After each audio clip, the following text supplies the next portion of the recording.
ભાવનગરના ઘણા બધા પ્રશ્નો છે. કનુભાઈ બહુ સારી રીતે ભાવનગર અને આસપાસની પ્રજાના પ્રશ્નો ઉઠાવતા રહ્યા છે, ઘણી બધી રજૂઆતો પણ કરતા રહ્યા છે, અને એ આખી જે દરિયાની પટ્ટીના પ્રશ્નો, આ જે બે મોટા પ્રશ્નો તેમણે કહ્યા જ, નિરમા અને અલ્ટ્રાટેક સિમેન્ટના, ઉપરાંત કલ્પસરની પણ એમણે વાત કરી. તો આ બીજા ઉપરાંતના જે કનુભાઈની સાથે આપણે જાણીશું કે બીજા કયા કયા પ્રશ્નો એવા ભાવનગરના જે છે કે જે લોકોને અત્યારે કનડી રહ્યા છે. સરકારે વચનો આપ્યા છે પણ એ પૂરા થયા નથી. તો એ પ્રશ્ન પણ આપણે કનુભાઈ સાથે જાણીશું. કનુભાઈ હંમેશા માટે લોકોના હિત માટે થઈને લડતા રહ્યા છે, રજૂઆતો કરતા રહ્યા છે, પત્રો લખતા રહ્યા છે, અને જરૂર પડે તો કોર્ટમાં પણ લડતા રહ્યા છે. તો આપણે એમની પાસેથી એ પણ જાણીએ કનુભાઈ કે ભાવનગરના બીજા પ્રશ્નો કયા કયા છે, કયા કયા સરકારે વચનો આપેલા હતા અને કયા એમાં અમલ નથી થયો.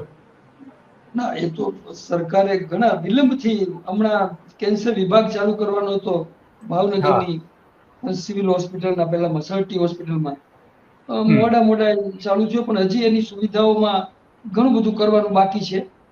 પણ બીજા ભાવનગરના અંદરના રસ્તાઓ, અંદરના જે કનેક્શન જે છે એને પણ ખૂબ ને ખરેખર કાયદો અને વ્યવસ્થા એમાં પણ પેલું છે. એટલે વિકાસની દ્રષ્ટિએ ગણીએ તો હજી ભાવનગરને પછાત ગણવામાં આવે છે. અને એનું કારણ ઘણા બધા લોકો એવું કે છે કે આ કનુભાઈ નિર્માને ના આવવા દીધું, અને સાથે પાછું મીઠી વીડીમાં જે અણુનો પ્રોજેક્ટ હતો એમાં પણ અમે સાથે જોડાયેલા હતા. મીઠી વીડીના આંદોલનકર્તાઓ તો હતા જ, પણ અમે પણ એમાં સાથે જોડાયેલા હતા અને અવારનવાર અમે સાથે મિટિંગો કરતા હતા. એ અણુ પ્રોજેક્ટ અણુવીજ મથકની વાત કરી રહ્યા છો. હા. પણ ખરેખર એ તો લોકોની સુખાકારી માટે છે. કદાચ થોડી ઘણી રોજગારી, આવા પ્રોજેક્ટ આવે ત્યારે રોજગારીનો પ્રશ્ન એ તો કહેવાતો પ્રશ્ન છે. બાકી હજારો અને કેટલા ખેડૂતોના પરિવારો બેકાર બની જાય.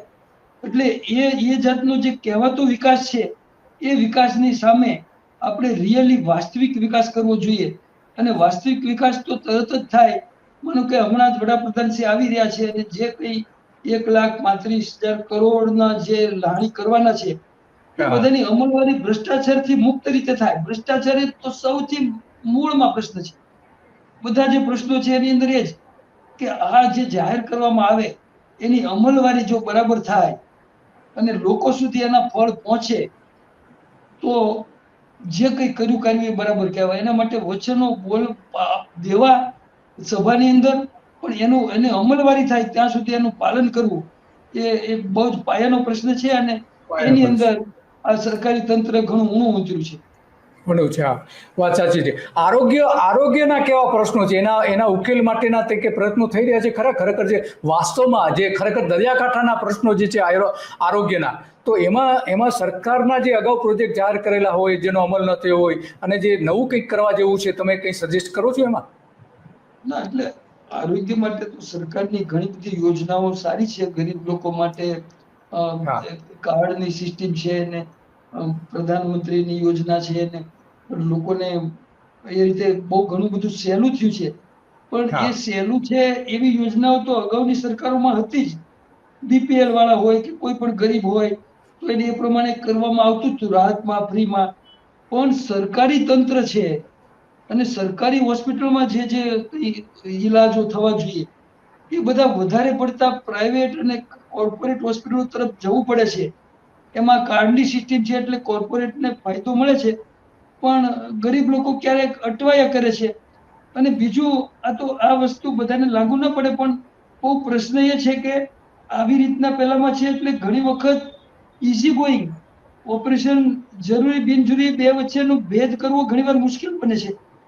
અને અમારી પાસે આવે છે દર્દીઓ, એટલે વાસ્તવિક હકીકત કહું તો અમે કહીએ કે ભાઈ તમારો ઘૂંટણનો સાંધો કસરત અને અમુક દવાઓથી તમે પેલું કરો, તો કે ના, ઓપરેશનમાં આટલું સરળતાથી સહેલાઈથી થઈ જતું હોય તો શું કામ, આપણને કઈ પૈસા ખર્ચવાના નથી. એટલે આના કારણે થોડો મિસયુઝ થાય છે આજે સુવિધાઓનો. એના માટે લોકોની જાગૃતિ કરવી જોઈએ, પણ લોક જાગૃતિ એ બહુ લાંબા ગાળાનું કામ છે. એટલે હકીકતમાં અત્યારે આરોગ્યની સેવાઓ ઘણી બધી, માનો કે ભાવનગરમાં પણ એસસીજી હોસ્પિટલની સેવાઓ છે, બીજી બધી જગ્યાએ પણ કોર્પોરેટ હોસ્પિટલો ખૂબ કામ કરે છે. એટલે લોકોના માટે એના વિકલ્પો ઘણા બધા છે જ. અહીંયા અમારું મહુવામાં ગણીએ તો મહુવા નાનું છે, પણ છતાંય તે સદભાવના હોસ્પિટલ મહુવામાં, કળસાર ને વડલી 2 ગામની અંદર છે. સાથે હનુમંત હોસ્પિટલ પણ ખૂબ સારું કામ કરી રહી છે અને એક છેડા ઉપર હનુમંત દ્વારા મળે. સાથે સિવિલ હોસ્પિટલનો દરજ્જો પણ છે, એટલે મહુવાની અંદર સિવિલ હોસ્પિટલ પણ છે, એમાં પણ ગરીબ લોકોનું કામ થાય છે. અને સાથે સાથે પ્રાઇવેટ કન્સલ્ટન્ટ પણ ઘણા છે. એટલે આરોગ્યની બાબતમાં prevention is better than cure. એના માટે જે કરવું જોઈએ ને કામ, બેસિકલી સરકાર સિવાય કોઈ ના કરે. કેમ કે જે કન્સલ્ટિંગ પ્રાઇવેટ હોય અથવા તો મોટા હોસ્પિટલ ચલાવતો હોય, એને હોસ્પિટલ ચાલે એનો રસ પહેલો નંબરનો હોય. પછી લોકો બીમાર ન પડે એના માટે જે કાળજી રાખવાની હોય આરોગ્યને વિશે, એના માટે તો સરકારે જ ઘણું બધું કરવું જોઈએ. અને એમાં સરકાર જાજુ નથી કરતી અથવા નથી કરી શકી એવું મારે કહેવું જોઈએ. એક પરફેક્ટ ઘરનું સપનું એને સાકાર કરશે કોણ? Shrinathji group of companies. 10 વર્ષ પહેલા Dakshesh Shah started his journey એક સિમ્પલ ડ્રીમ થી. બધાનું ડ્રીમ હોમ બનાવવાનું સપનું, એ પણ અફોર્ડેબલ પ્રાઇસમાં. 2015 થી હજારો ફેમિલીઝનું સપનું પૂરું કર્યું છે, તો તમે કેમ પાછળ રહી જાઓ? આજે જ મુલાકાત લો શ્રીનાથજી સામ્રાજ્ય અને સ્વસ્તિક પાર્કની અને તમારા સપનાને એડ્રેસ આપો. બરાબર છે, આ વાત સાચી કે આરોગ્યમાં જે ખરેખર થવું જોઈએ એ ન થતું. અચ્છા કનુભાઈ, તમે આ ખેડૂતો સાથે બહુ સારી રીતે જોડાયેલો છો. આરોગ્યની દ્રષ્ટિએ પણ એ ખેડૂતો તમારી પાસે આવતા હોય છે અને આ આંદોલનોના કારણે પણ ખેડૂતોની વચ્ચે જઈને તમે ઘણા બધા કામ પણ કરેલા છે. તો ખેડૂતોની આર્થિક સ્થિતિ કેવી છે? આ ખાસ કરીને દરિયાકાંઠાના, સાગરકાંઠાના જે ગામો છે એમાં ખેડૂતોની કેવી પરિસ્થિતિ છે? એની જે જમીનો છે ખારા પાણીની, ભાંગરા પાણીની જમીનમાં ભૂગર્ભમાં પાણી છે, ખેડૂતો પોતાની આવક કેટલી મેળવી રહ્યા છે, ખરેખર કેટલી મેળવી રહ્યા છે, કે એની જરૂર છે એ પ્રમાણે મેળવી રહ્યા છે કે નથી રહ્યા, ગરીબી કેટલા પ્રમાણમાં છે, એ થોડી વાત કરશો તમે એ અંગે? અત્યારે ખેડૂતોની સ્થિતિ અહીંયા અમારું મહુવાનું કહીએ તો મહુવાના દરિયાકાંઠામાં નિર્માણ યાર્ડ છે એ ભરચક હોય છે. ડુંગળીનો ઉપજ પણ ખૂબ થાય છે, બીજા બધા પાકો અને બધા અનાજની જણસી પણ ખૂબ જ સારી પેદાશ લોકો મેળવે છે. સાથે સાથે ખેડૂતોને 12 મહિના પાણી મળે છે આ બંધારાઓને કારણે.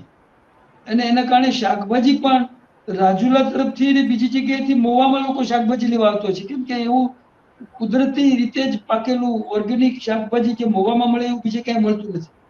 એટલે આખા દરિયાકાંઠામાં આ બન્યું છે અને એના કારણે જ તે મહુવાના ખેડૂતો જરા જુદા પડી આવે છે. નિકોલ ને માલણ બન્યા પછી મેથળાની અંદર મેં હમણાં આપણે કીધું કે હમણાં એની મંજૂરીઓ અને વન વિભાગ અને બધા બહુ પોઝિટિવલી કામ કરે છે અને ટૂંક સમયમાં આગળ એનું કામ ચાલશે. તો જો તમને આ વિડીયો ગમ્યો હોય અને તમને આ વિડીયો પૂરો જોવાની ઈચ્છા હોય તો ધ ગુજરાત રિપોર્ટ આ અમારી મુખ્ય ચેનલ છે, એના લાઈવ સેક્શનમાં તમને આ વિડીયો જોવા મળશે, જેમાં સંપૂર્ણ ચર્ચા કરવામાં આવી છે. તમને કહી દઉં કે જે ધ ગુજરાત રિપોર્ટ લાઈવ છે એ અમારી એક બેકઅપ ચેનલ છે, જેના પર પણ અમને સારો પ્રતિસાદ મળી રહ્યો છે. એટલે ટૂંક સમયમાં આના પર નવા કાર્યક્રમો કરીશું. પણ હાલ પૂરતું આ ચેનલ એટલા માટે છે કારણ કે સરકારની જે વક્ર દ્રષ્ટિ છે એ કદાચ અમારી જે ચેનલ છે એના પર આવે અને કેટલાક દિવસ માટે કોઈ વિક્ષેપ પડે તો એવા સંજોગોમાં તમે અને અમે જોડાયેલા રહીએ, આપણું બંધન છે અતૂટ રહે, એ માટે આ ચેનલ એને ચલાવવામાં આવી રહી છે. તો તમને વિનંતી છે કે આ ચેનલને પણ સબસ્ક્રાઇબ કરી રાખો. આપનો દિવસ શુભ જાય.